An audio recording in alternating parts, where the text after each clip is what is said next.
Olá pessoas, tudo bom? Bem-vindos à 15ª edição do Contextos Live. É um prazer, sou Luiz Felipe, mais uma vez aqui falando sobre arqueologia e sobre as pesquisas desenvolvidas pela Contextos Arqueologia. Queria, no primeiro lugar, pedir desculpas por eventuais ruídos que possam ocorrer. Eu acho que o fato de ser dia 30 é, é bem complicado, porque as pessoas estão aproveitando esse recesso de fim de ano para poder fazer obra, fazer um monte de coisa, então tem um pouco de zoada ao redor de obras e coisas do tipo, mas acredito que não vai atrapalhar. Qualquer coisa eu tento dar uma mexida no material para tentar tirar um pouco desse ruído, mas acredito que não vai afetar muito a nossa apresentação de hoje, beleza?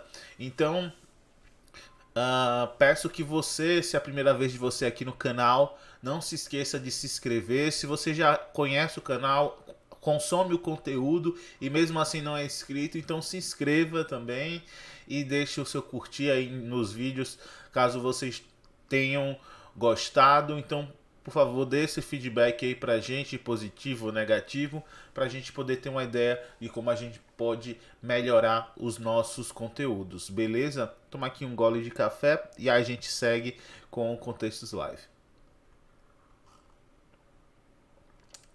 Então, hoje o objetivo da nossa apresentação vai ser dar um pouco, na verdade, vai ser dar continuidade ao que a gente tratou na nossa última live do mês passado, do mês de novembro de 2019, no qual a gente tratou sobre a questão da pesquisa do projeto de gestão do patrimônio arqueológico do sítio Ponta de Nossa Senhora 1, na Ilha dos Frades, em Salvador.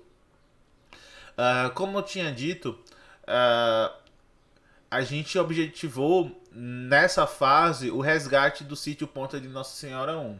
Só que o sítio Ponta de Nossa Senhora 1, ele é um sítio depositário localizado numa zona entre marés, ou seja, são materiais arqueológicos muito fragmentados, fruto de um descarte ou de outros processos que levaram materiais descartados a hoje estarem localizados nessa zona de praia, né?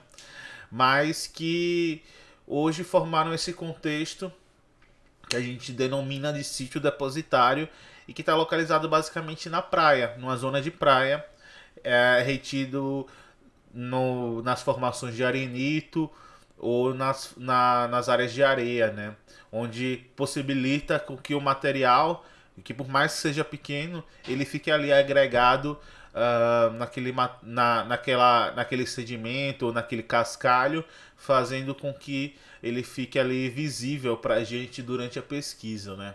Então foi assim que ele foi identificado, mas também a gente identificou algumas estruturas, que foram duas estruturas inicialmente, na pesquisa que foi iniciada em 2018, e nesse ano o que a gente focou foi num maior aprofundamento dessas estruturas. Por quê?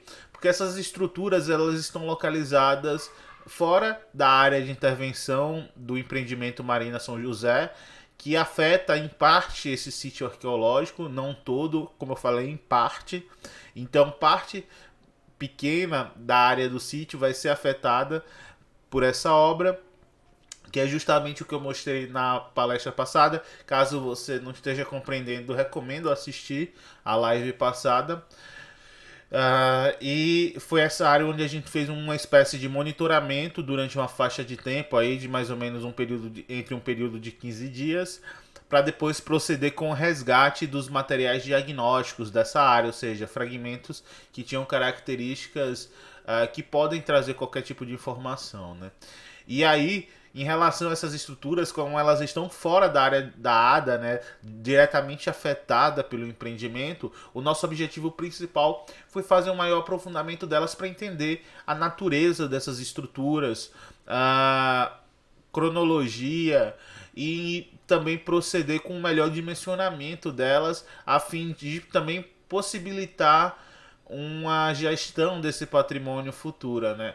porque se a gente não conhece a totalidade do sítio, as reais dimensões desse sítio arqueológico, fica difícil também a gente garantir a proteção dele, né? Já que a gente precisa desse perímetro do sítio arqueológico muito bem definido quando a gente se propõe a registrar algo a fim de torná-lo patrimônio, né? Então isso foi algo que a gente tentou fazer com a maior eficácia nessa fase de pesquisa realizada esse ano, beleza? Então, desculpa se me atrapalhar, ficar com as pausas, porque hoje eu tenho muito material para mostrar para vocês, então tá aqui tudo organizado no meu programa, no OBS Studio, e aí eu vou soltando durante a apresentação para a gente poder ficar mais dinâmico possível, que eu acho que é isso que torna essa live agradável para todo mundo, né? Então vamos lá. Antes de começar, eu queria mostrar esse vídeo que foi mais ou menos onde a gente parou. Representa muito bem o ponto onde a gente parou na live passada, né? Eu mostrei sobre essa questão do monitoramento que foi feito dentro do perímetro determinado na ADA da Marina São José, na faixa da praia de São José, mas que a gente também começou a falar das estruturas, basicamente da estrutura 1. A estrutura 1 é uma estrutura que está localizado logo num terminal de acesso, né, no atracadouro de acesso da ponte de Nossa Senhora de Guadalupe, e ele fica localizado ao lado dessa passarela de acesso.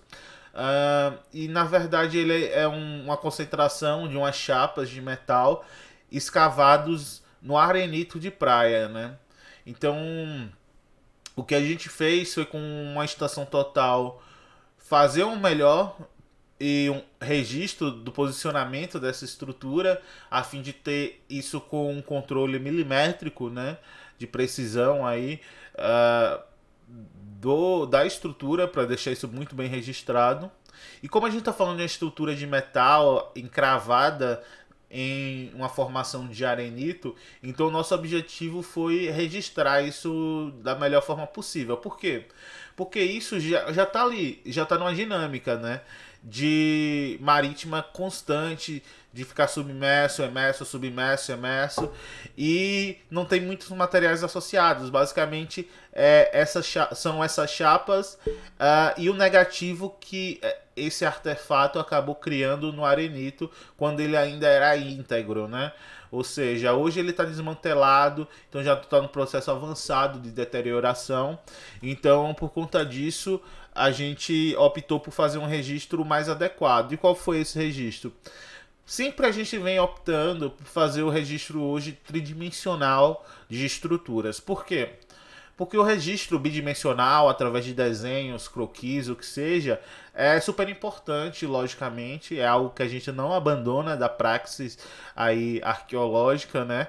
Mas hoje a possibilidade e a facilidade, basicamente, também da produção de registros tridimensionais vem levando a uma maior aceitação desse método de registro, né? E foi isso que a gente fez com a estrutura 1. Então a gente optou por fazer a fotogrametria 3D da estrutura através de uma bateria de fotografias e depois o processamento dessas fotografias para a criação do modelo tridimensional. Então, como podemos ver no vídeo que já foi postado lá no Instagram, essa é a área onde está localizada a estrutura. Então, basicamente, a gente fez o registro como está mostrando aí no vídeo. Então, a gente vai tirando várias fotos em várias posições diferentes da estrutura para que o programa ele consiga reconhecer esse posicionamento da foto e criar essa leitura tridimensional. Então, a gente importa essas fotografias posteriormente para o nosso programa, que é o Agisoft Photoscan Pro, né, que a gente utiliza, que é o programa mais aderido para esse tipo de atividade, e também porque ele tem uma qualidade muito boa de leitura, de reconhecimento de profundidades, o que gera a criação de modelos bem refinados, né? Apesar dele ser pago, o que torna menos acessível às pessoas, mas existem outros softwares que podem também criar isso de maneira gratuita, só que são muito mais complexos e não tem a mesma precisão de leitura do Agisoft Photoscan. Então é isso, ele cria uma nuvem de pontos a partir da fotografia, ele faz esse reconhecimento, né? E aí a gente processa isso em diferentes etapas para fazer com que, a partir dessa leitura das fotografias, ele crie essa leitura tridimensional, cria um modelo 3D do que está se representando, como vocês podem ver, né? E ele vai criando isso a partir de várias texturas, e aí a gente vai processando esse modelo até ele ser finalizado e poder ser disponibilizado através de sites específicos de hospedagem de modelos tridimensionais, como a gente vai mostrar mais adiante. Então aí a gente está na fase que a gente cria o que a gente chama de mesh, a malha, né, de triângulos que é formados a partir da morfologia do que está se representando, né, da representação 3D. Aqui a gente já está com textura e aí a gente exportando o modelo, né, OBJ, que é o tipo de arquivo que a gente utiliza para esse tipo de registro, né? E aí é um dos sites hoje que a gente utiliza para hospedagem, que é o p3d.in, né? p3d.in, que é um site gratuito de hospedagem que tem uma qualidade muito boa de layout. Assim, eu acho o layout bem interessante para apresentação de modelos tridimensionais. E tem também a outra plataforma que a gente utiliza, só que hoje a gente vem utilizando menos porque está mais limitada em relação à capacidade, que é o sketchfab.com, né? Que é o sketchfab.com, que também é um site que é o mais famoso aí, que tem aplicativo para celular e tal, e hoje ele possibilita também uma acessibilidade maior. Mas é isso, eu montei esse videozinho para mostrar para vocês, para ilustrar um pouco sobre os processos, os passos para a criação do modelo tridimensional da estrutura 1, que foi uma das estruturas que a gente fez um maior aprofundamento, nesse caso, um aprofundamento no registro, né? Então, desculpa. Então, o nosso objetivo nessa pesquisa foi fazer um registro adequado dessa estrutura e, consequentemente, tentar entender que estrutura é essa. Morfologicamente, não tem traços muito significantes na estrutura que nos direcione para um caminho interpretativo para entender o que era. A única coisa que a gente pensou é que poderia ser um objeto cilíndrico de metal. Por quê? Porque somente um objeto cilíndrico com o movimento constante da maré interferindo no posicionamento dele levaria a um movimento viciado, que nem eu estou mostrando aqui na minha mão, ao ponto desse movimento levar com que o artefato gerasse esse processo de escavação no afloramento de arenito, tornando esse negativo que a gente encontra hoje nele, né? Então, então a gente tinha uma ideia, pode ser um objeto cilíndrico. E objetos cilíndricos de metal desse tipo, a gente vem logo na cabeça caldeiras, né, que são artefatos náuticos aí, que fazem parte de uma realidade marítima, costeira, ou qualquer outro tipo de artefato nesse sentido, que tivesse formato cilíndrico para processamento e que estivesse trabalhando com algo sob pressão ou sinalização. E aí a gente começou a conversar com alguns moradores locais, e aí a nossa referência, por mais que a pessoa entrevistada não quis que fosse gravado, se apresentar, porque tem um problema, eu acho que eu comentei isso na live passada, as pessoas lá têm uma certa restrição com esse tipo de acessibilidade, por conta também de alguns traumas culturais ocorridos lá na região. Mas enfim, o que me foi dito é que seria um objeto cilíndrico que veio boiando e apareceu ali mais ou menos entre as décadas de 70, 80. A pessoa que me relatou isso, hoje ela tem uns 60 anos, em torno dos 60 anos, e falou que foi na infância, adolescência mais ou menos dela. Então eu enquadro mais ou menos aí na década de 70, 80, e eu acho que realmente, para ter se deteriorado a esse ponto e ter escavado o afloramento a esse ponto, realmente pelo menos aí umas 2, 3 décadas foi necessário, né? Então, é isso aí, gente.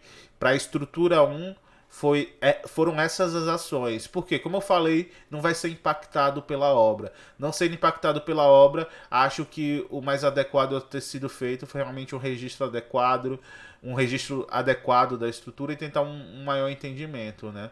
Provavelmente era uma boia de sinalização, algo do tipo que veio boiando e hoje está aí. Então a gente deve estar falando no artefato aí do século XX que acaba dentro desse contexto não sendo considerado, né, um patrimônio, mas daqui a algumas décadas, dentro desse contexto aí, vai ser, né, patrimônio. Apesar da gente hoje não ter datas limites dentro da legislação brasileira que determinem o que é patrimônio, o que não é patrimônio, como a gente tem, por exemplo, na Unesco, né, na Carta de Proteção para o Patrimônio Cultural Subaquático da Unesco, que fala de 100 anos enquanto um limite para a gente considerar o que é patrimônio cultural subaquático, aqui nesse caso a gente não tem. Então, mas como está inserido dentro de um contexto já arqueológico visível hoje, a gente faz esse registro para o futuro, já sabendo que futuramente as pessoas vão querer saber um pouco mais sobre essa estrutura e aí a gente já pode ter um registro de 2019, porque daqui a 2, 3 anos a realidade vai ser outra. Ele está em processo ali constante de intemperismo, né? Ou seja, ele está se deteriorando, está sofrendo as influências do vento, da chuva, do mar. Então, ele vai se modificar, né? Então, o registro de 2019 ajuda justamente nesse processo que eu falei já, que é a gestão do patrimônio, a gestão do sítio arqueológico, né? Em relação à praia, como eu mostrei para vocês nos mapas na live passada, a gente criou uma poligonal aí dentro da ADA do empreendimento, um setor para fazer um monitoramento durante determinado período para entender a espacialidade, a movimentação do material e até para a gente ter um reconhecimento dos artefatos que tinham interesse de ser resgatados nessa segunda fase da pesquisa, né? Então foi isso que a gente fez. O que vocês estão observando aí nessas imagens são as fotos que foram realizadas durante esse processo de monitoramento e eu estou mostrando essas fotos justamente para a gente agora dar continuidade ao ponto que a gente parou na nossa apresentação passada e falar sobre as ações de resgate dentro desse perímetro, mas como em toda a faixa do sítio Ponta de Nossa Senhora 1. Então eu acho que uma coisa interessante que essas imagens já mostram para vocês é a mudança, né, da área onde está sendo localizados esses artefatos. A gente tem uma variação aí, como já foi dito anteriormente, em relatório, etc. Que a gente tem uma diferença. Às vezes os materiais eles estão agregados realmente na areia. Outras vezes o que ajuda a retenção desse material na zona entre marés e o que permite, que dá essa permissividade da gente encontrar esses artefatos e poder criar essa leitura de ocupação dessa área costeira são as áreas com concentração de seixos rolados, né? Mas também a gente vê material preso ao barranco, que é justamente o barranco do Morro dos Carneiros, que delimita essa zona entre marés, que delimita essa faixa de praia. E aí a gente entende também aquilo que já foi dito várias outras vezes, que é a questão dos processos secundários que levaram à formação desse sítio arqueológico, como os processos de erosão acontecidos no barranco do Morro dos Carneiros. Então, isso eu acho que é um ponto muito importante, principalmente dentro da leitura que a gente fez com o resgate do tipo de material que a gente encontra com a maior diversidade nessa área, né? Tem um tipo de artefato específico que aparece com maior concentração dentro dessa zona aí, mais próximo ao Morro do Carneiro e justamente próximo a onde fica a antiga ocupação jesuítica, de certa forma, da ilha, que é a capela de Nossa Senhora de Guadalupe, que é uma capela do século XVII, né?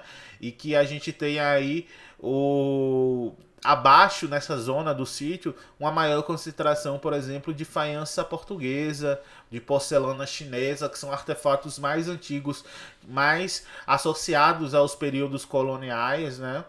E já no restante da praia a gente vê uma maior concentração de material já do século XIX, onde nesse momento a ilha estava com a outra realidade de ocupação, onde estava atendendo uma outra lógica, né, mercantil, que nesse caso era o tráfico transoceânico de escravos, né, de África. Mas enfim, a gente vai falando sobre isso mais à frente. Então, só para a gente entender novamente a metodologia proposta, né, aqui, então nosso objetivo foi monitorar. Esse monitoramento ele era feito sempre com o uso de estação total, ou seja, a gente ia pegando a referência do posicionamento geográfico de cada peça dessa, justamente as peças, como vocês podem ver, que são peças que têm características que podem nos levar a um entendimento sobre que material é, de que época, como ele foi feito, né? Então a gente chama esse tipo de material na nossa pesquisa como material diagnóstico, né? Que é aquele material que vai nos permitir a extração de qualquer tipo de informação. Porque é normal, dentro dessa realidade, a gente encontrar um material muito erodido, sem marca, sem nada, justamente pelo processo de rolamento que a maré faz com que esses artefatos fiquem expostos, né? Então, rolando ali naquela praia, ele vai perdendo suas formas, sua morfologia, suas características, e isso leva justamente à perda de informação. E artefato que não traz informação só ocupa espaço dentro de museu, né, e de reservas técnicas, e ter só ocupando espaço sem gerar conhecimento para a gente não é relevante. Então, principalmente nesse tipo de contexto, quando a gente fala de sítio depositário, são esses materiais que trazem informação que são permissivos a uma produção de conhecimento. Por quê? Porque eles já são sítios que já tem esse problema do material tá tendo uma mobilidade constante, sem ter um contexto estratigráfico preservado. Ele não está ali em pacotes estratigráficos, onde a gente escava e tira cada um de sua posição. Não, eles estão na praia e hoje ele está aqui e amanhã está ali. Como eu mostrei na apresentação passada, dentro do período de monitoramento que a gente fez dentro desse setor, a gente viu uma mobilidade ou transporte do material mais ou menos ali num perímetro de 30, 40 centímetros de um dia para o outro. Então a gente vê o artefato um dia hoje aqui, amanhã ele está mais para cá, e consequentemente a gente viu o aparecimento, né, de materiais e o desaparecimento de outros materiais. Materiais que surgiram no começo desse monitoramento que a gente fez, desapareceram no final e vice-versa, né? Então a gente vê um ambiente bem dinâmico, e a gente tem que entender que isso faz parte do sítio arqueológico. São características próprias desse contexto arqueológico que devem ser consideradas quando a gente pensa em intervir e em produzir conhecimento sobre esse contexto, né?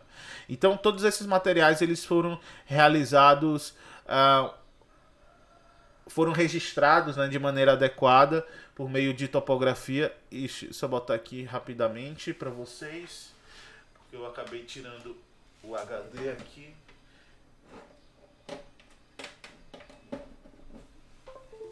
Pronto, só um minuto. Então, esse registro ele sempre foi feito com estação total, mas já pensando também no resgate. Então, durante o resgate, o que a gente se propôs era, já que a gente já tinha conhecido a realidade, já tinha extraído dali informações interessantes para a gente poder produzir conhecimento sobre esse tipo de sítio, que são sítios depositários. Então vem de fato a nossa obrigatoriedade aí nesse processo, que é de maneira clara resgatar o sítio arqueológico, né? Poder extrair o máximo possível de materialidade daquela área que está para ser afetada por aquele empreendimento. E foi isso que a gente fez. Só lembrando, como eu falei, a característica do sítio arqueológico leva também a gente ter que considerar isso nos processos de intervenção, de gestão do sítio. Por quê? Uma coisa bem clara que a gente tem que levar em consideração. Se a gente tem um sítio que tem uma característica básica de levar ao ocultamento e aparecimento, né, de materiais arqueológicos devido às condições de maré. Então, se eu resgato esse sítio hoje, coleto o máximo possível de materiais e superfície desse sítio hoje, significa que amanhã outros materiais vão surgir no mesmo local. E se eu ficar fazendo essa coleta constantemente durante um período aí de um ano, várias vezes durante o ano, ainda assim vão continuar aparecendo materiais. Por quê? Porque esse sítio ele é um sítio que está sempre em processo de formação. Por quê? Porque ele é feito não só por processos de descarte direto de material naquela área, mas também por processos secundários, que tem a ver com a erosão do Morro dos Carneiros. Então, é um contexto extremamente mutável e dinâmico e que não se esgota a partir do momento em que a gente se propõe intervir, fazer um resgate arqueológico, um salvamento arqueológico, e justamente entre aspas. Por quê? Porque realmente a gente não salva ele por completo. Então, por conta disso, a gente optou não só fazer o resgate dentro da ADA, coletar o máximo possível de materiais diagnósticos dentro desse perímetro do setor que foi definido, que compreende a área diretamente afetada pela Marina São José, mas também fazer em toda a faixa do sítio arqueológico, indo até a ponta do barco. Por quê? Porque aí a gente consegue ter uma amostragem muito maior do sítio arqueológico, não esgotando, né, o potencial do sítio. Como eu falei, ele tem essa característica de estar sempre aparecendo material arqueológico, e aí a gente consegue ter uma ideia também de toda essa faixa que foi registrada enquanto sítio para entender a ocupação desse setor da ilha, né? E eu acho que isso foi o que permitiu a gente fazer fazer interpretações, né, sobre justamente o uso de setores da ilha em determinados períodos de ocupação. Então a gente vê, por exemplo, uma maior concentração de material mais próximo à ponta de Nossa Senhora de Guadalupe, ali na faixa da Praia de São José, que está beirando aí o Morro dos Carneiros, bem no eixo ali da antiga capela de Nossa Senhora de Guadalupe. Já nas outras áreas, como a área da Tapera, a gente vê uma ocupação mais do século XIX, que tem a ver mais com a questão de uso portuário daquele setor da ilha.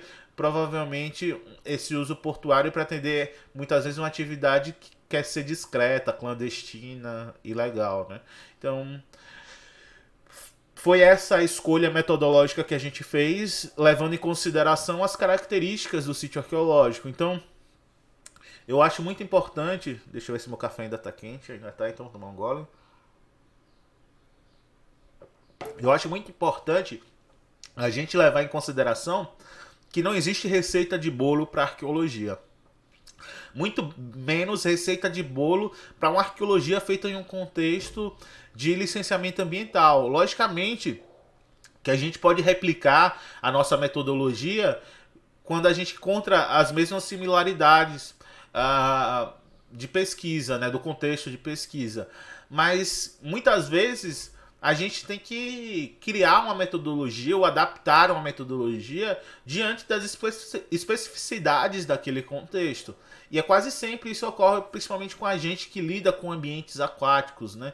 Então, quando a gente está lidando com ambientes aquáticos, é muito difícil, principalmente quando a gente se propõe a intervir em contextos, aprofundar uma pesquisa em determinado contexto, a gente replicar a metodologia igualzinho a gente fez da outra vez, né? Então, você vê aqui, por exemplo, essa atividade de resgate de um sítio arqueológico tem nada a ver com a atividade de resgate que a gente já apresentou aqui do casco de Moncanguê, lá na Baía de Guanabara. Ambos são etapas de resgate, só que com contextos de pesquisa diferentes e assim levando, né, consequentemente, a metodologias também diferentes. Enfim, não vou me enrolar muito nisso, a gente já está aí com um tempo bom, né? Então vamos lá. E essas imagens mostram justamente o trabalho da equipe de topografia, né, fazendo esses registros, só que aí na área da Tapera, onde foram identificadas estruturas que a gente já vai falar em breve, né? Mas enfim, dentro dos setores a gente vai ter aqui os mapas, né? Aqui a gente tem os mapas de acordo com os dias dos resgates, né? Então a gente tem aqui o mapa do dia 15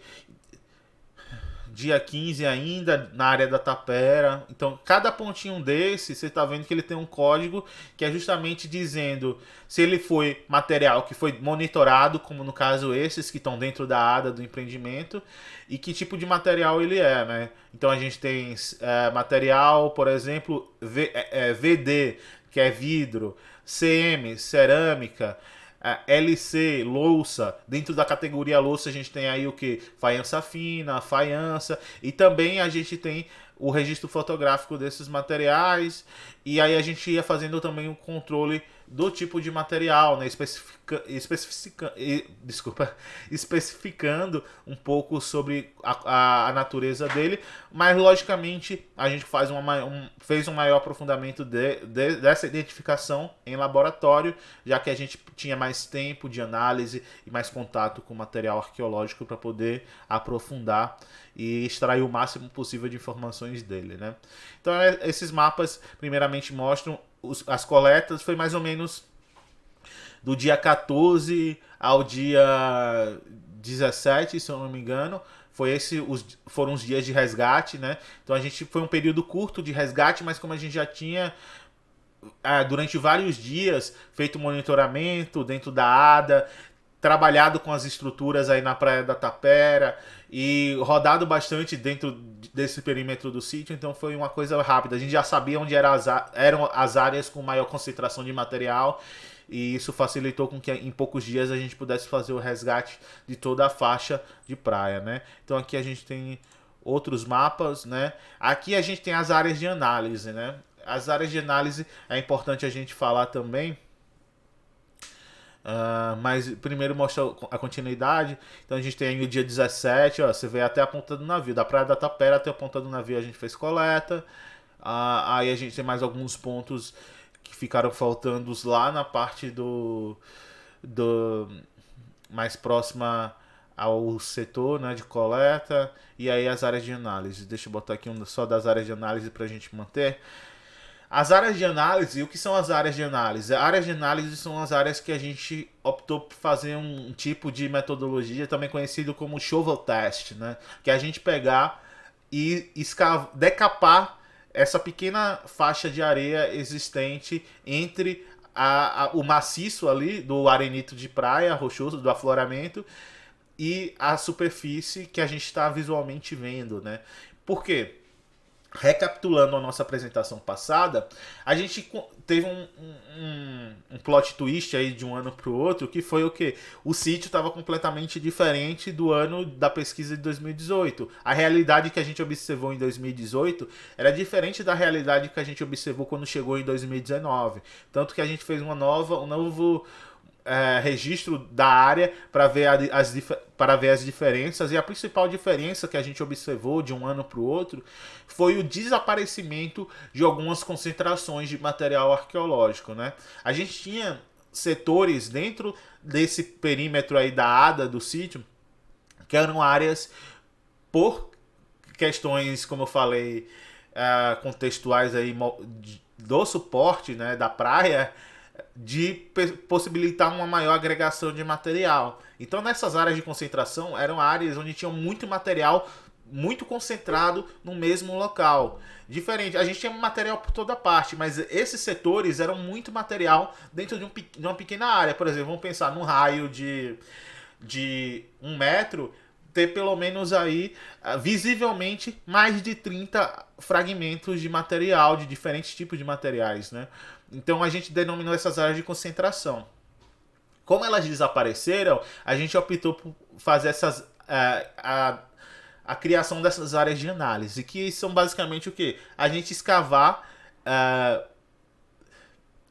sem muito controle, porque a gente está falando de uma microestratigrafia. Por quê?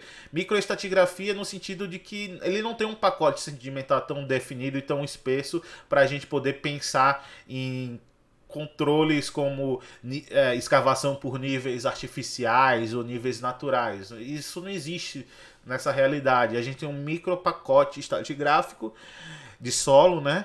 Então o que a gente fez foi tentar escavar o máximo possível, tirando as coisas que não têm valor, observando o que tem valor arqueológico e fazendo o resgate desses materiais. Então o que a gente fez? Criou, né, unidades de um metro quadrado, de 1 por 1, como a gente fez nas estruturas, que a gente vai mostrar mais à frente, e aí a gente fez o máximo possível de coletas, né? Só daqui a pouco eu vou mostrar para vocês o que a gente coletou, mas muito material arqueológico saiu dessas áreas de análise, né? Muito material, e esses materiais, eles muitos já não tinham mais forma, né? Tanto que não foram coletados, foram registrados e descartados lá no local mesmo. E muito seixo, né? Era justamente essa área de concentrações que a gente observou no ano anterior. Hoje ele estava com uma fina camada de sedimento em cima. Então quando a gente começou a escavar essas áreas de análise, decapá-las com a colher, era muito material junto, principalmente seixos rolados naturais, agregado a esses materiais arqueológicos, e dentro desses materiais a gente tem uma concentração muito grande de material mais antigo, né? Então a gente teve material aí, muita faiança portuguesa, aí, século 17, 18 mais ou menos. A gente encontrou alguns artefatos de metal também, liga de cobre, como por exemplo uma moeda, e por aí vai. Enfim, aí essas foram as áreas de análise que foram importantes para a gente poder ter um maior aprofundamento do sítio. Então, só para a gente fechar aqui, dentro do resgate dessa faixa da praia, basicamente o que a gente fez foi resgatar toda a faixa até a ponta do barco, criar essas áreas de análise onde existiam as concentrações que estão inseridas dentro desse setor que foi determinado, abrangendo a ADA da Marina São José. E procedemos com o aprofundamento da estrutura 2 identificada no ano anterior, lá na Praia da Tapera. Vamos lá. Estrutura, né? No primeiro momento, o nosso objetivo era entender a estrutura 2 que foi identificada na Praia da Tapera. Deixa eu ver se abre aqui pra gente ver. Pronto. Onde vocês estão vendo em vermelho, tracejado, é onde tem a estrutura que foi identificada ano passado, né? Então, a única coisa que a gente tinha de referência dessa estrutura é que indicava ser uma fundação, ou seja, o alicerce de uma antiga edificação. Como a gente sabia que era uma antiga edificação? Porque é um alicerce feito com pedra e cal, né? Bem nas características coloniais, imperiais, que não são tão utilizadas no século XX, né? São técnicas construtivas não tão empregadas no século XX com esses tipos de matéria-prima para a região. Então a gente ficou aí pode ser 19 ou até mais antigo. Mas como estava dentro do limite de uma cerca, essa área é uma área de acesso restrito aí na Tapera. Tanto que vocês estão vendo esse vão aí no mapa, esse vão é uma área de canalização aguada, né? Ou seja, eles escavaram essa área para poder acumular água da chuva e coisas do tipo. Então é uma área que está toda cercada e tem uma portaria, né, uma porteira que a gente acessa e pode chegar na área dessas estruturas. Mas o que a gente identificou foi da praia. Então, da praia, olhando a cerca, no limite da cerca a gente via esse pedaço bem pequeno da fundação dessa antiga estrutura de edificação, provavelmente. Então a gente fez o registro dessa maneira, vocês vão ver nas apresentações passadas. Então nosso objetivo foi entender quais os limites precisos dessa estrutura para poder fazer esse registro adequado dos limites da estrutura do sítio arqueológico, para atualizar até o próprio registro, né, a própria ficha de cadastro do sítio arqueológico, e entender que estrutura é essa, qual era a função dessa estrutura e basicamente qual a época de ocupação que a gente está falando aí, né? Porque a gente viu muito material associado aos primeiros séculos de ocupação ali da Ilha dos Frades, né, a gente vê muito material do século XVII, XVIII, que é contemporâneo ao que a gente tem no registro histórico de ocupação da ilha. Mas a gente precisava ter isso bem claro. Então, como é que a gente faz isso? Entendendo a cultura material associada a essas estruturas. A gente sabendo que o material ali, maior parte do material associado à estrutura são fragmentos de artefatos, por exemplo, do século XIX. Então a gente sabe que o maior período de ocupação dessa estrutura foi no século XIX, porque é o período que levou a um maior descarte de materiais desse tipo, né? Então é mais ou menos assim que funciona a nossa lógica para a datação relativa de um sítio arqueológico, e foi isso que a gente fez. Então aí a gente tem o que a gente identificou de estrutura de alicerce, porque o que a gente fez foi limpar toda a área, tirando o mato, o máximo possível de mato, sem mexer nas árvores, logicamente, mas o que tinha de mato pequeno a gente cortou para poder ter uma ideia ampla da área da estrutura 2, e depois a gente conseguiu, a partir do que a gente via do alicerce, que foi somente a parte da frente da estrutura e uma lateral, a gente tentou definir os outros limites para poder fechar o quadrante da planta da estrutura, que foi mais ou menos essa previsão, né, que a gente criou a partir do que a gente observou. Mas também a gente fez alguns poços testes em áreas para entender também esses outros limites localizados a oeste aí da estrutura, que depois foram possíveis da gente criar essa delimitação, como vocês estão vendo agora, especificamente nesse mapa aí abaixo. Mas também a gente começou a ouvir relatos de moradores lá locais, quando a gente estava mexendo nessa estrutura, eles comentando que essa área era uma área que era a área dos escravos. Eles comentavam, a comunidade, não, ali é a área onde tinha escravo, onde tinha um pelourinho, não sei o que lá, e a gente ficou com isso na cabeça. Opa, tem mais coisa aqui no meio desse mato. Então, depois a gente começou a andar mais ao lado da estrutura, e a gente começou a identificar outros vestígios construtivos espalhados, e aí a gente conseguiu identificar outras estruturas associadas na mesma área.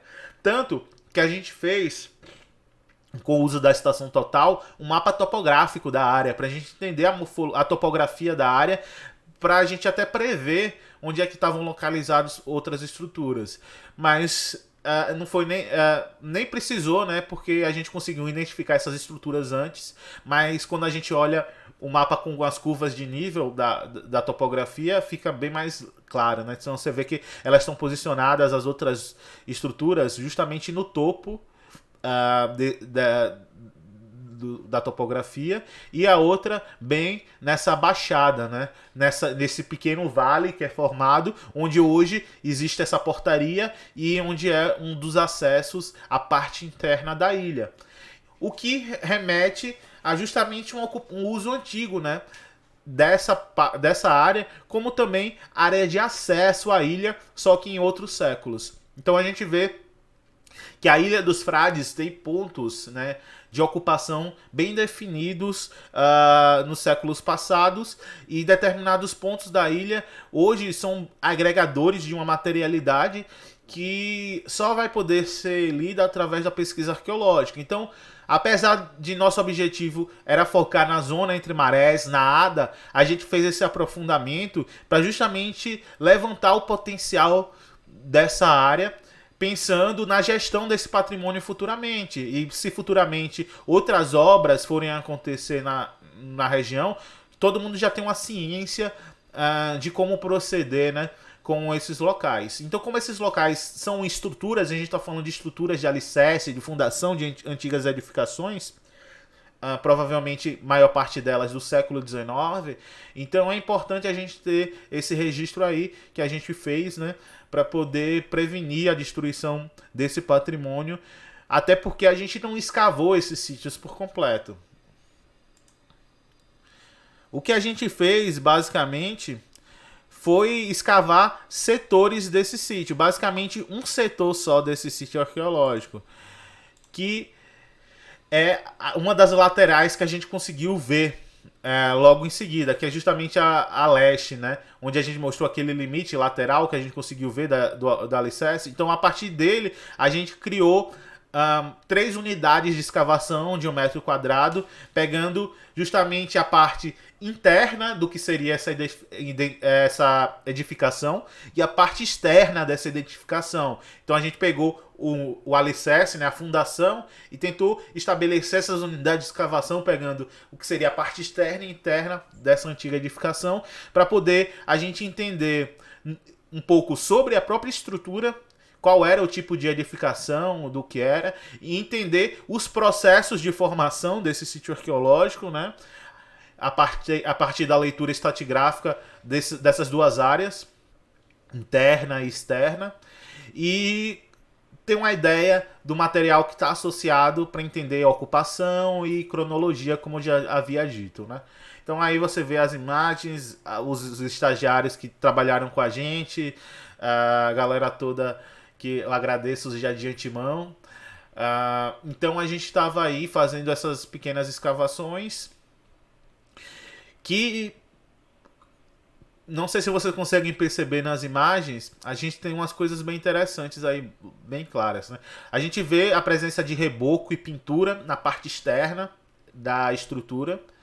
A gente teve, curiosamente, uma garrafa que foi cravada dentro dessa estrutura.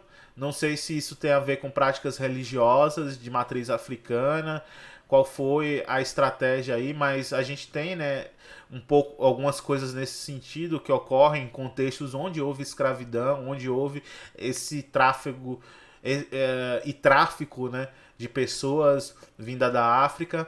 Então a gente tem esses elementos curiosos, mas eu acho que o mais significativo dessas três unidades foi a gente entender os processos de formação do sítio arqueológico.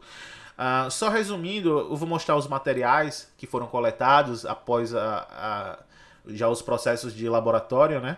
Mas boa parte do material associado é material do século XIX.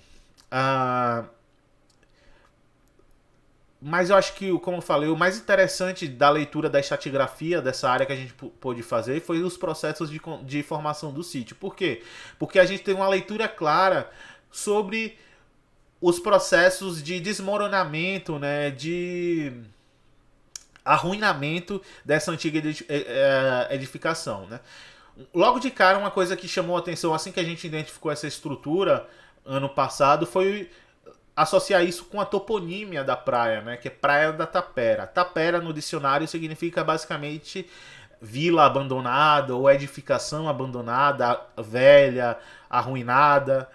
Então, pô, a gente viu, se chamaram isso aqui de Tapera em algum momento do século XX, provavelmente, significa que ainda no século XX era possível ver que ali tinham elementos de antigas ocupações, ou seja, edificações velhas, né, naquele local, que levaram com que a comunidade local batizasse a área, ali é a área onde tem as tapera, né, onde tem aquelas edificações velhas.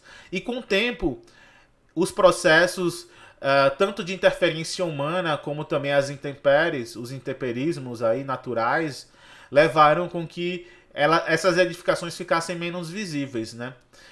Principalmente essa estrutura 2, que ela estava totalmente, como vocês podem ver, enterradas. Somente na parte da frente do barranco, que é a parte onde faz o limite com a praia, que a gente conseguia ter uma ideia mais clara da estrutura, justamente por esses processos de erosão que ocorrem tanto pela construção da cerca que foi feita anos atrás na área, mas também pela própria dinâmica de marés de maior amplitude que batem naquele barranco ali e acabaram expondo a estrutura, né? Então, a gente estabeleceu...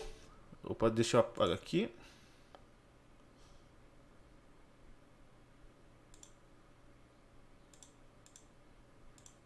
Pronto, abri aqui o mapa. Então aqui no mapa a gente tem... Primeiro a gente fez uma coleta de superfície, né, dos materiais que a gente viu em superfície e coletou. E depois, como vocês veem nessa imagem aí, a gente estabeleceu as unidades de escavação. 3 unidades que foram estabelecidas em paralelo à estrutura lateral, né, dessa estrutura 2. Vou mostrar mais algumas imagens da escavação.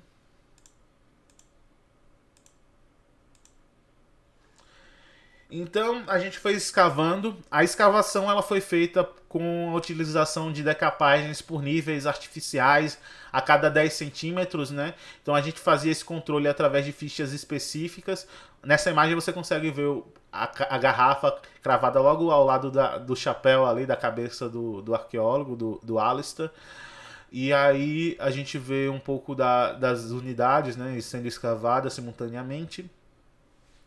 E todo o material retirado ele era peneirado, apesar da gente já estar notando materiais saindo ali no processo, mas algumas coisas saíram através do peneiramento, porque acabam passando despercebido entre o sedimento, né?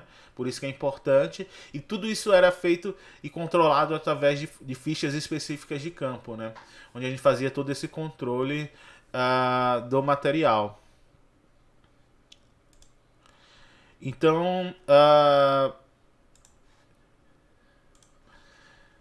dando prosseguimento, o que a gente notou, assim, através da leitura da estratigrafia, como eu falei, foi que houve um processo de desaparecimento da estrutura, ali, de ocultamento, né? E, principalmente, como eu falei, por ações também humanas. O que isso significa? Durante essas 3 unidades de escavação, durante a escavação dessas 3 unidades, né, de escavação, a gente viu uma pequena quantidade de material arqueológico construtivo íntegro, como por exemplo tijolo e telha. Era difícil a gente encontrar tijolo e telha bem íntegros nessa área. A gente encontrava eles em pouca, bati no microfone, em pouca densidade, e ainda assim eram fragmentos desses artefatos já quebrados e coisas do tipo. Ou melhor, não aproveitáveis. Então o que isso significa? Levando em consideração que a gente tinha camadas iniciais a partir dos 10 centímetros, entre 10 e 30 centímetros, a gente tinha uma camada bem espessa de basicamente reboco de parede, reboco, argamassa de parede. Significa, dentro da minha leitura, apesar da gente estar lendo apenas um ponto específico do sítio arqueológico, que houve dentro dessas áreas aí de estruturas, e principalmente dessa que a gente conseguiu observar pela estratigrafia, que houve um aproveitamento, uma reciclagem dos materiais construtivos, por isso levando ao ocultamento e também o conhecimento dessa área como tapera. Ou seja, as comunidades localizadas na Ponta de Nossa Senhora, provavelmente no século XX, aproveitaram o material construtivo dessas estruturas que não estavam sendo mais utilizadas para poder construir suas próprias casas. A gente não conseguiu encontrar essas casas com esse material aproveitado, até porque isso deve ter ocorrido na primeira metade do século XX, provavelmente. E hoje a dinâmica de especulação imobiliária da região levou a toda uma requalificação das estruturas aí da Ponta de Nossa Senhora para atender uma questão turística. Então, provavelmente, esses materiais hoje não são tão visíveis assim. Então, a gente vê que houve esse aproveitamento. Por isso, a gente só encontra um ou outro fragmento de telha ou tijolo íntegro. Porque os bons foram retirados daí para ser levado lá para a Ponta de Nossa Senhora para construir edificações. A gente está falando de materiais de boa qualidade que estavam ali largados, né? Então, principalmente tijolo, né? Alvenaria, a galera pega e aproveita. Isso é bem comum em alguns contextos arqueológicos no Brasil, de ver esse aproveitamento da matéria-prima, né? No caso, através da extração de estruturas mais antigas, que hoje a gente consegue fazer essa leitura porque é um sítio arqueológico, porque hoje está aí permissivo ao nosso olhar, né? Graças a essa pesquisa, ou seja, graças a essa demanda legal que é feita pelo licenciamento ambiental, senão a gente nunca teria conhecimento disso, né? O que a gente sabe historicamente é que essa área da ilha está associada ao século XIX e a materialidade associada, principalmente louças, né? São louças da segunda metade do século XX. E meados do século... Desculpa, do século XIX. E meados do século XIX, essa segunda metade do século XIX é justamente um período de ocupação da ilha, onde a Ilha dos Frades, que sempre foi uma ilha de poucos proprietários, era do Tomás Jeremoabo. E esse Tomás Jeremoabo, ele era um dos principais traficantes de escravos nesse período, ou seja, de 1850 ali, 1860. o que a gente consegue entender, tanto pela paisagem, pela leitura da paisagem local, é que essa área da tapera é uma área permissiva ao fundeio de embarcações, porque ele não tem tantos afloramentos de arenito ali na praia, o que permite embarcações encostarem sem ter o perigo de danificar o costado da embarcação, o casco da embarcação. E, além disso, é uma área de uma enseadazinha, ou seja, se você encosta com a embarcação ali, as pessoas que estão lá na ponta de Nossa Senhora ou do outro lado da ilha da ponta do barco não conseguem te ver. Então é uma área que permite uma ocultação, de certa forma. E a gente pensando que o dono da ilha era um traficante de escravos que utilizava a ilha para o desembarque de escravos, já que é conhecido que lá tinha, na ponta de Nossa Senhora, tinha um loreto, né, para pegar esses escravos, esses negros escravizados que estavam chegando da África, para poder ficar num período de quarentena, né, até serem vendidos em Salvador. E no Recôncavo. Então, provavelmente esse ponto da tapera e essas estruturas encontradas na tapera, elas atendiam essa lógica e essa economia do tráfico, né? Então, se a gente pegar esses artefatos e a gente começar a aprofundar o estudo também do sítio, escavando esse sítio futuramente, a gente vai conseguir ter uma leitura mais clara disso. Ou seja, resumindo, o que a gente tem e a gente consegue ver através da materialidade que hoje já foi permissível aí, dessa pequena leitura que a gente consegue fazer através dessas pequenas intervenções, é que essas estruturas elas estão associadas a um tráfico negreiro. Então o que a gente tem aí é um porto clandestino de escravos. O que é algo muito importante, porque ainda assim o estudo de elementos desse tráfico transoceânico no Brasil, por meio da arqueologia, é algo ainda muito pontual, né? A gente não tem grandes estudos, grandes áreas, principalmente porque quando a gente fala de tráfico clandestino, eles usavam regiões como essa, né? Onde o desembarque era feito ali de maneira rápida, pontual, e muitas vezes houve uma intenção de desaparecimento desses vestígios, né? Tanto que a gente só conseguiu encontrar isso porque estava erodindo ali no perfil e a gente optou em aprofundar isso dentro de uma realidade, porque se a gente for levar à risca, o nosso objetivo era focar na praia, porque era ali onde ia ser afetado, era ali onde precisava ser feito o resgate. Mas eu acho que oportunidades como essa a gente não pode deixar passar, e se a gente está vendo elementos de importância arqueológica ali do lado do seu sítio, eles fazem também parte desse contexto, dessa realidade de ocupação daquela área e, consequentemente, devem ser integrados ao perímetro do sítio arqueológico, que foi o que a gente fez nessa fase de pesquisa, aprofundando o estudo dessas estruturas, aumentar esses limites do sítio arqueológico. Então vamos continuando. Todo o material que saiu dessas unidades de escavação, como vocês podem ver aí nas imagens, elas escavadas, não sei se vocês conseguem perceber no perfil estratigráfico, justamente essa camada fina branca é reboco, né? E a mais alaranjada também é reboco. Aqui a gente consegue ver a estrutura, ali no meio, em formato circular, é a base fragmentada de uma garrafa, né? Do século XIX, cravada a estrutura. E aqui a gente vê o perfil mais claramente para entender essa estratigrafia e ver essa quantidade muito grande de reboco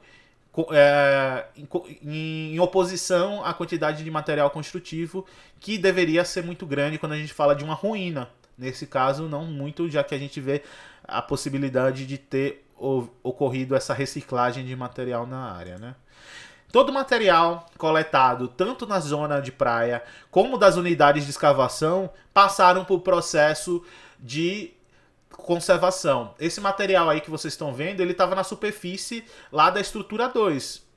Mas, como você via, tinha concha nele. Ou seja, mesmo o material que estava na parte fora da zona de praia, já estava ali subindo, né, o interior, entrando no interior da ilha, precisava ser feito o processo de dessalinização, porque mesmo enterrado, ele pode ter sofrido influência da maré e absorvido cristais de sal.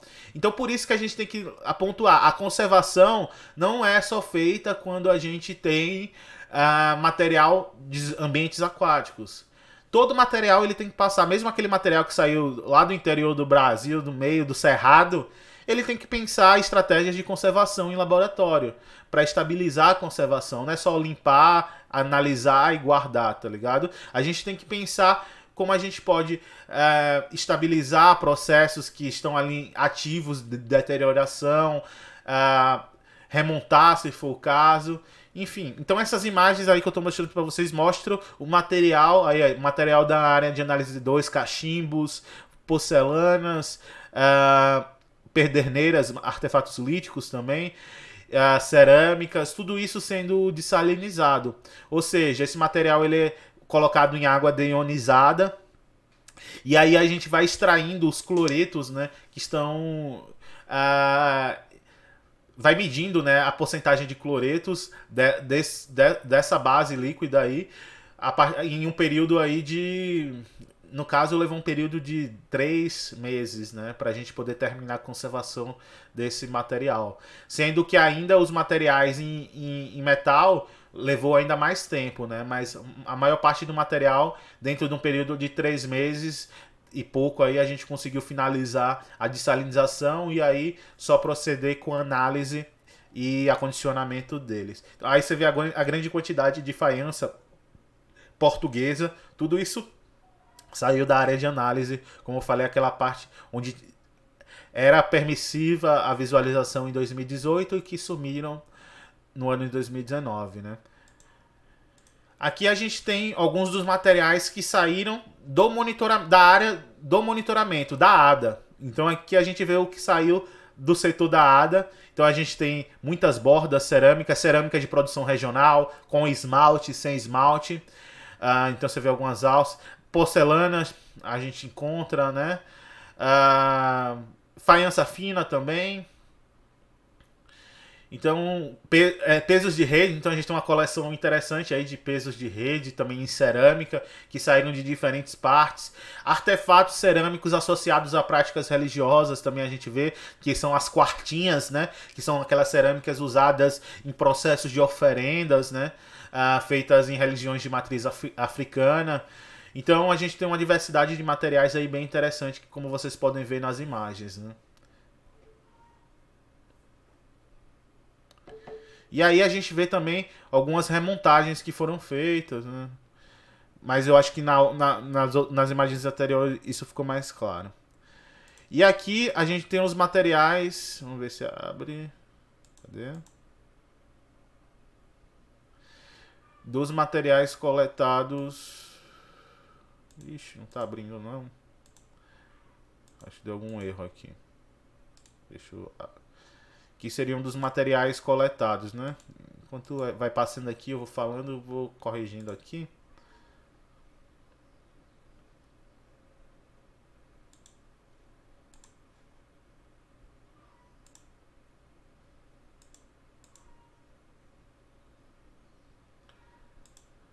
Enfim, eu queria mostrar mais materiais para vocês, mas eu acho que deu algum erro aqui. Deixa eu só corrigir aqui enquanto eu vou...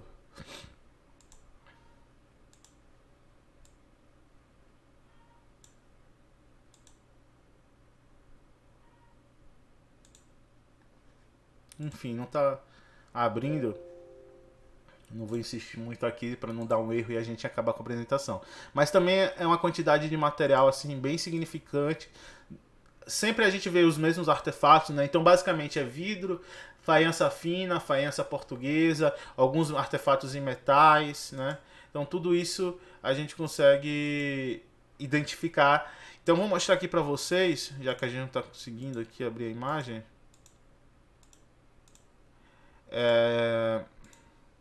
Abrir aqui a captura de tela para a gente ver o nosso quantitativo, né?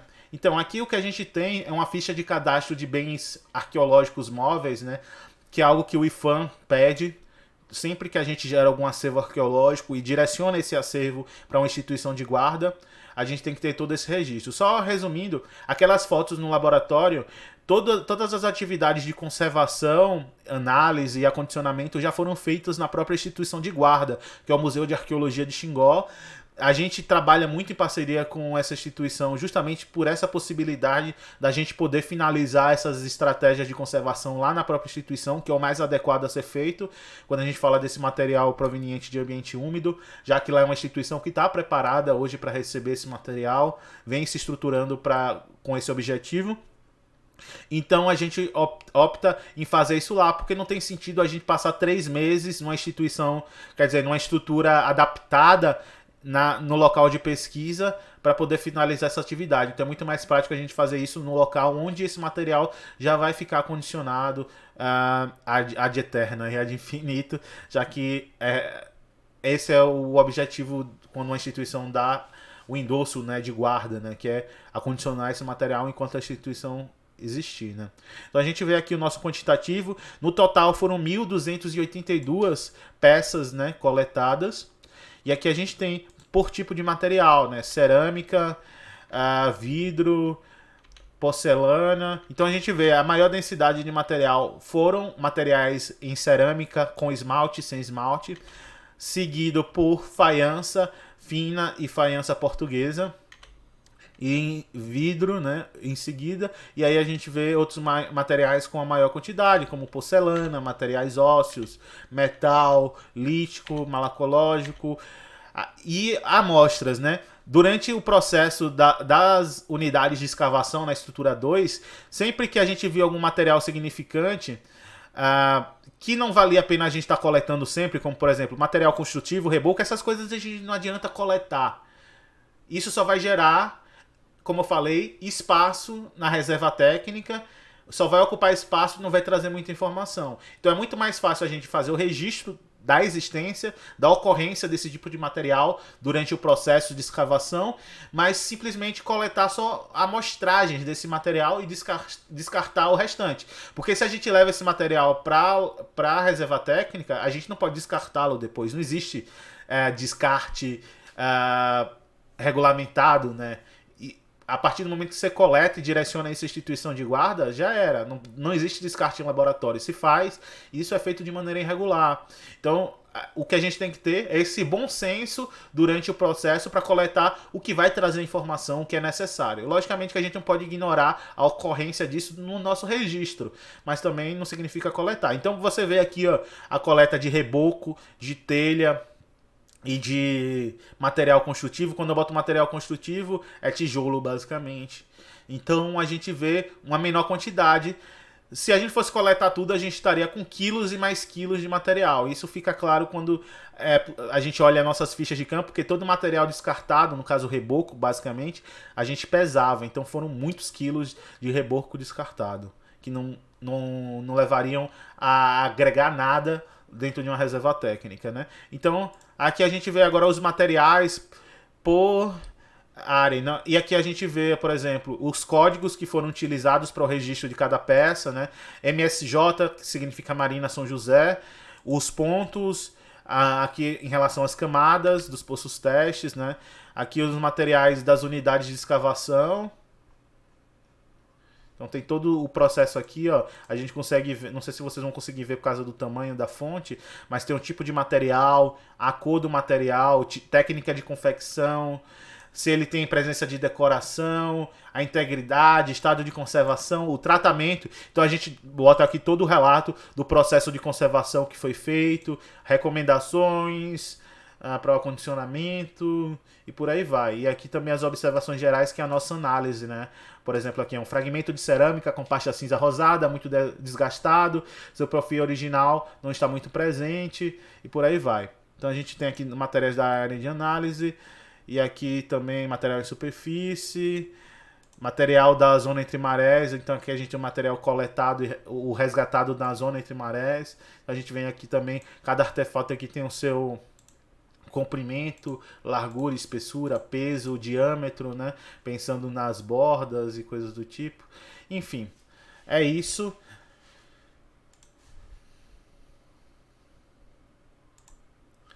que a gente tem aqui, né? Então, resumindo, para a gente fechar, que a gente já está aqui com 1h08, né? Essa foi a pesquisa, a gente gerou um acervo bem interessante, conseguiu já fazer uma leitura bem interessante de ocupação desse setor da Ilha dos Frades, o que vai nos ajudar a pensar pesquisas futuras para a região. Então é isso, a arqueologia não termina aqui. O que vocês têm que ter claro é que a arqueologia não termina no momento onde eu finalizei a pesquisa, mandei o relatório para o IFAM aprovou, fiz a minha divulgação científica. Primeiro que a divulgação científica, como eu sempre falo, é constante, ela vai acontecer sempre. A gente gerou acervo, a gente fez uma leitura de um sítio arqueológico, então sempre a gente vai ter material para estar divulgando, falando sobre. Mas o mais importante é a gente pensar que a gente tem um patrimônio hoje bem definido e que a gente agora, o IFAM, através do instrumento, né, que lhe cabe de fiscalização e através do que foi gerado através dessa pesquisa, eles têm a possibilidade de fazer a gestão desse patrimônio, pensando também nas futuras pesquisas arqueológicas que podem ocorrer. Por exemplo, eu fiquei muito interessado em futuramente poder aprofundar essa questão do tráfico transoceânico e o uso da ilha dentro desse tráfico, né, local de escravos. Então entender essa estrutura de tráfico, então essa dinâmica portuária clandestina que ocorria na Tapera.